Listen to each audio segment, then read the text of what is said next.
अगर आपको हॉरर कहानियाँ पसंद है तो हमारे चैनल को सब्सक्राइब करके बेल आइकॉन ऑल नोटिफिकेशन पर सेट कर लीजिए। ये कहानी है श्याम की। श्याम एक अमीर बाप का बिगड़ा हुआ लड़का था। वो कॉलेज में पढ़ाई के लिए नहीं बल्कि मस्ती करने के लिए जाता था। क्लब में जाना, दोस्तों के साथ अय्याशी करना और लड़कियों के साथ बदतमीजी करना, ये उसके रोज़ के काम थे। एक दिन उसकी लाइफ में एक खूबसूरत लड़की आ गई जो किसी हुस्न परी से कम नहीं थी। उस लड़की को देखकर श्याम उससे पहले ही नज़र में प्यार कर बैठा। उसके बाद श्याम ने धीरे धीरे रिया से दोस्ती की और वो दोस्ती धीरे धीरे प्यार में बदल गई। अब वो लड़की वही करती थी जो उसे श्याम कहता था। एक रात रिया ने श्याम को अपने घर में डिनर पे बुलाया था। उस रात श्याम बहुत ही ज़्यादा खुश होते हुए रिया के घर चला गया था। लेकिन जब श्याम उस घर के अंदर चला गया तब उसने देखा कि घर में तो कोई भी नहीं था।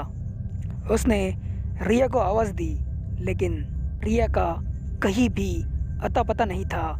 इसलिए वो रिया को ढूंढते हुए उसी घर के किचन रूम में चला गया था और वहाँ जाकर उसने जो देखा वो देखकर उसके पैरों तले ज़मीन खिसक गई और वो डर से कांपने लगा, क्योंकि उसके सामने रिया नहीं बल्कि एक सना नाम की लड़की थी जिसको श्याम ने पिछले ही साल प्यार में धोखा दिया था और उसी धोखे की वजह से सना ने आत्महत्या की थी। लेकिन अब सना को देखकर श्याम ने डरते हुए कहा, तो तुम तो मर गई थी ना, तुम यहाँ पर कैसे?